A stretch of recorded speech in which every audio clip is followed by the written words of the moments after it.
morning, everyone. Today is a road tripping day. Road tripping day. Yes, we are leaving Ontario, Oregon. We have been there for a month.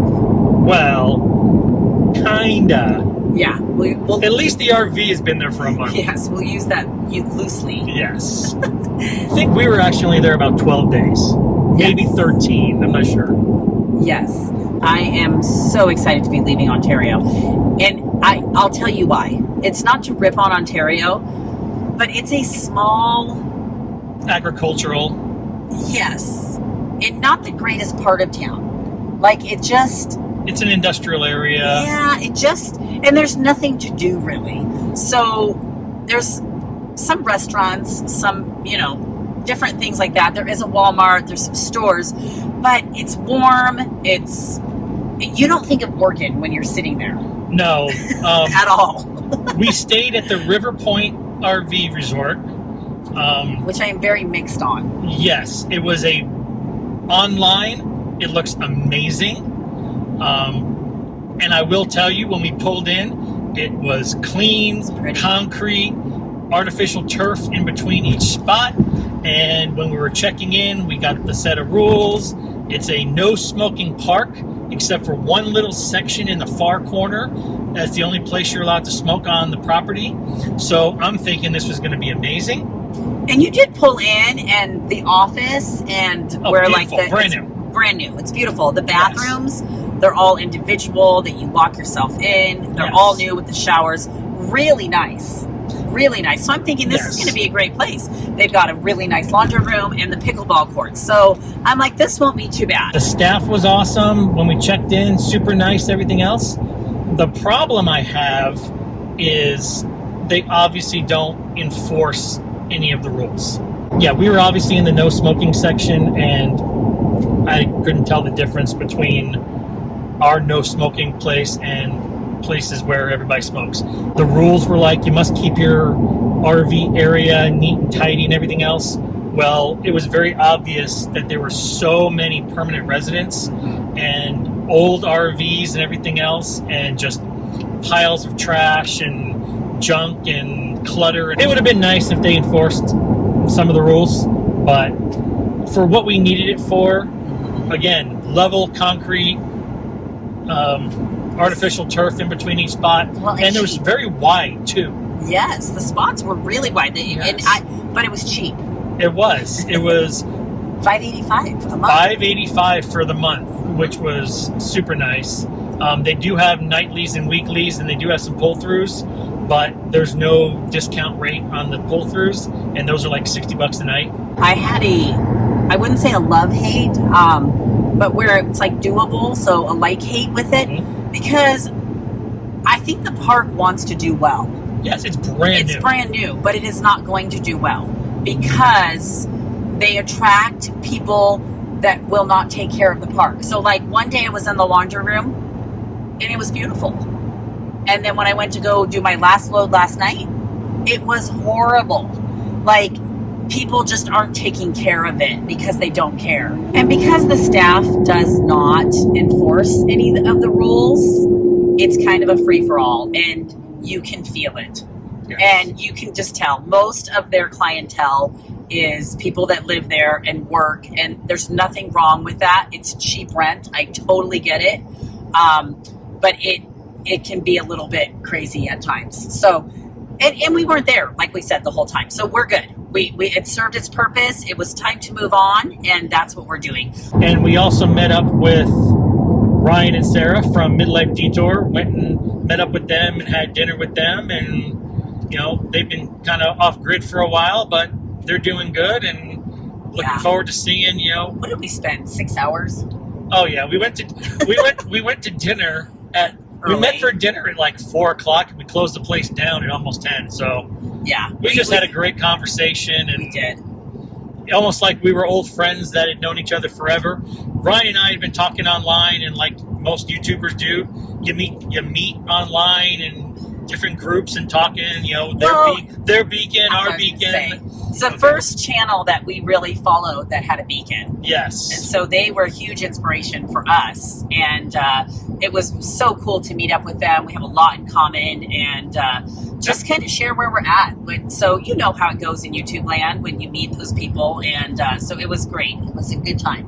And I know a lot of you guys are probably going to comment, how are they doing? What are they doing? What's new with them?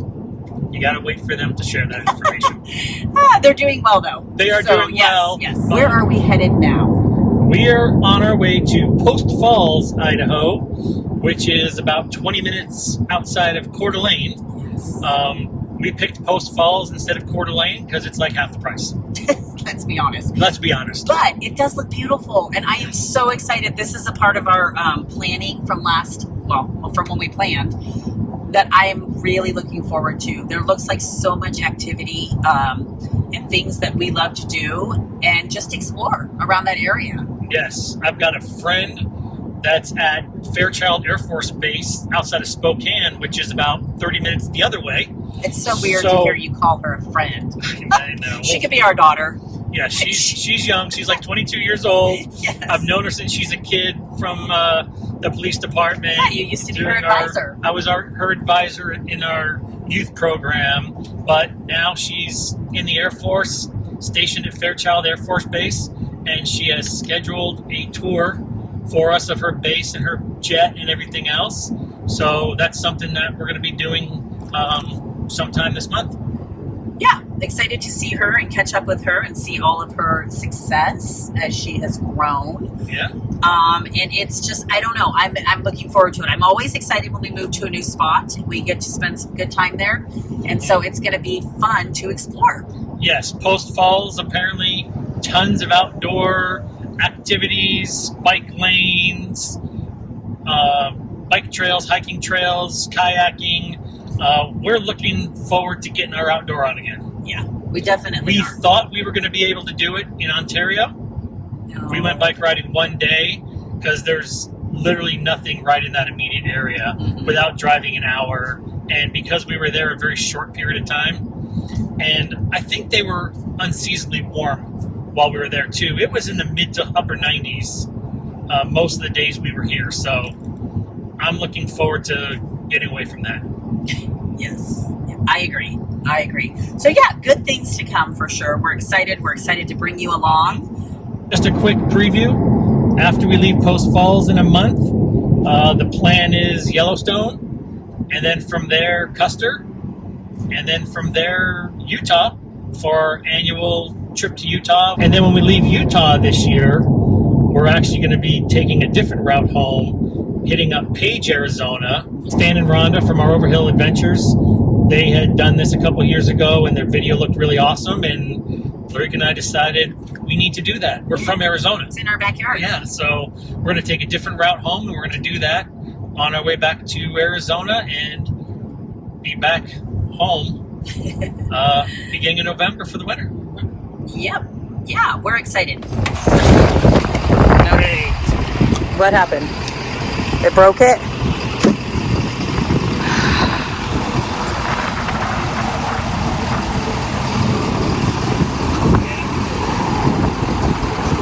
So there was a truck in front of me towing a boat, and the cooler flew out of the back of their truck, literally landed right in front of us. I had no chance of stopping, swerving, doing anything.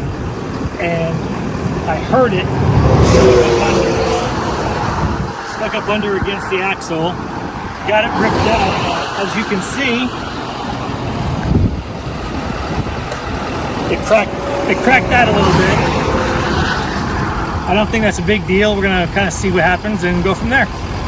Just another day in RV life. And the worst part, we're 50 miles away from our RV park, so oh well.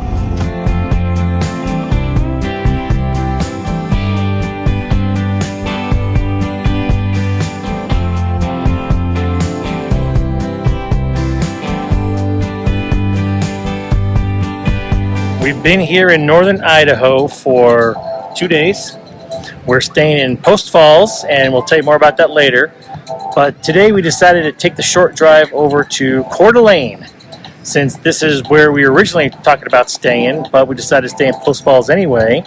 And you know us, we stay places for a month, and we're just kind of getting the lay of the land. No major plans, just kind of checking it all out. So we're here at Coeur d'Alene Lake in this marina by this big resort. Wow. Yeah, everybody's enjoying this beautiful day today. Yes. So the sun is out and it's beautiful. Yep. So we're going to go check it all out. And there's a lot of bike trails and hiking and everything around here. So we are looking forward to a fun month here in the Coeur d'Alene area. So we're in downtown Coeur d'Alene at this place called Unchained Pub. And they've got a ton of beers on tap. Couldn't decide what I wanted, so we decided to get a little flight. They have you write down the numbers for what you want that coincides with the menu. And then their cool little wheel here actually has numbers underneath each glass for the order that you're rolling down in. So mine kind of go clockwise like that. And we got pizza, and we got a little chip appetizer, and we're just having a great day here in Coeur d'Alene. Check out this menu. It's all on an iPad. You just pick what you want. And then you scroll down, and like I said, everything is numbered. You just pick what you want. If you want more information, click on it. It's cool. Alright, everybody. Normally this is Cooking with Larica, but I'm standing here in the kitchen today, and we are doing some grilled shrimp on the grill. It is like wicked windy outside. We are in Post Falls, Idaho, just outside of Coeur d'Alene. We're going to talk more about that later. And we have been dealing with some major 30, 35 mile an hour winds for the last 2 days here. So it's going to be interesting. When we get outside, I'll show you. I had to move the barbecue and the grill and the grill table and all that stuff. I had to move it all up against the RV because luckily the wind is coming from basically our work side of the RV. So standing outside on the patio side, it's not that bad. So I'm pretty sure we're going to be able to get through this. I did already turn on the grill and light it, and it's all working. So anyway, what I do is at the grocery store, at the butcher counter, we get the white raw shrimp, and I get them pre-cleaned, pre-deveined, pre-depooped and all that stuff. So I'm not dealing with any of that.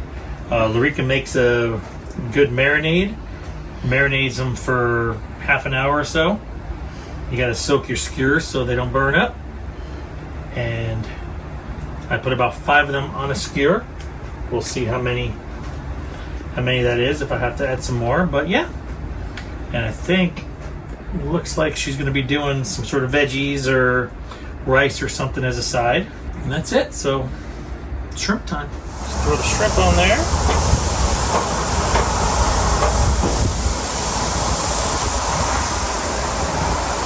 And that's it. We did this for 4th of July when we're back in Arizona at Larica's sister's house, and they turned out amazing. So we're going to give it a shot, just 2 of us. All right, so here we are. Grilled shrimp skewers. Larica made some Quinoa with mushrooms. Quinoa with mushrooms. Just mixed veggies. And some mixed veggies. Squeeze a little lemon on these, and we are ready. There we go. Right. It's project time. Obviously, I'm up here on the roof. For quite a while now, we've been having this issue with sewer odors in the RV. And I know before you say anything about, why do we let it last that long?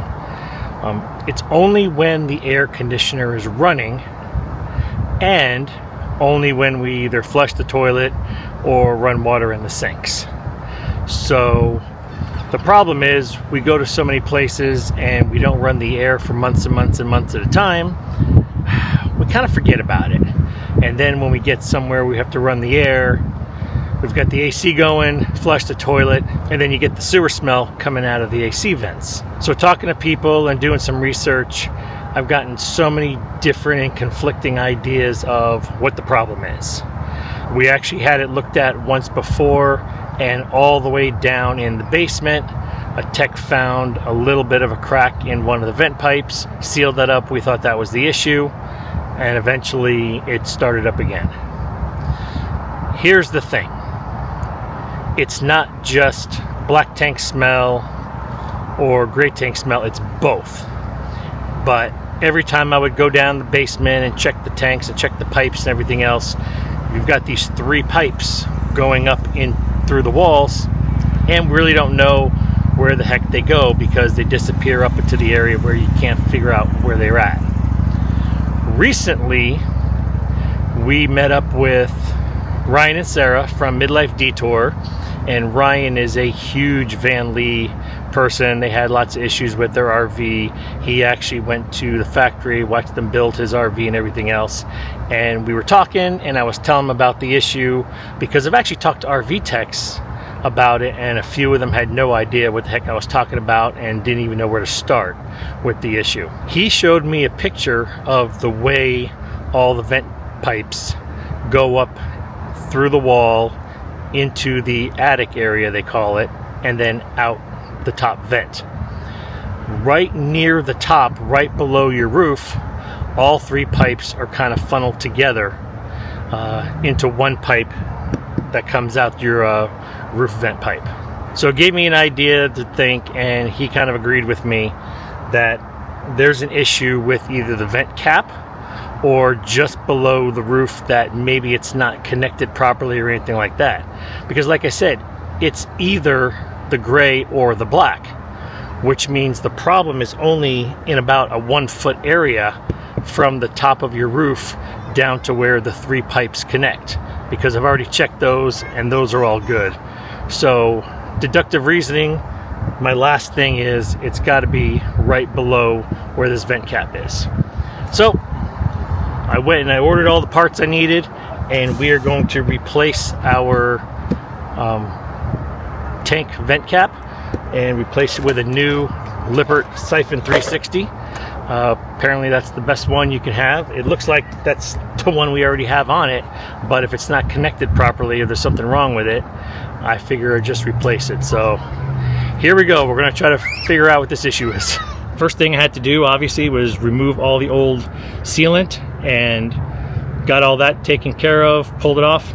And as I pulled off the old vent cap, I realized that this part of the vent cap that is supposed to seat into your vent pipe to make sure it's all sealed up and exiting wasn't in there. Our vent pipe doesn't come up out of the roof far enough. It's supposed to be at least 5/8 of an inch, and I'll bet you ours was, around 1/4 of an inch sticking out. So there was no seal between the vent pipe and the actual siphon. So trying to figure it out, looking at different things. The new part actually came with a different base. It's actually a little bit bigger, so that wasn't going to work. But it also came with a little sleeve where you could just put that right on the roof, seal it all up perfect, and then the new cap plopped right down in place, and it worked perfectly. I got it all in place, threw the first coat of sealant on there, called down to Larica in the house, and I said, okay, turn on the air and run the kitchen sink or flush the toilet, and she did, and she said no odors anymore. So that was the issue. It's just not sticking up as high as the old one did, which doesn't really seem to matter. So that was the issue. So if any of you guys are dealing with odors like this, you flush your toilet, you run your water, and you start getting a sewer smell coming through your AC vents, go up on the roof, check your vent caps. Even though this was a Lippert 360 and they're amazing, it was the way it was installed, because of the roof vent wasn't sticking up enough. And if you guys aren't aware, once you take these off, they're shot, because in order to pry them up off the roof from the glue, they crack and everything else. So if you're ever going to pull one off to look at it, just buy a new one. All right, so there we go. Resolved our issue that's been haunting us for the longest time.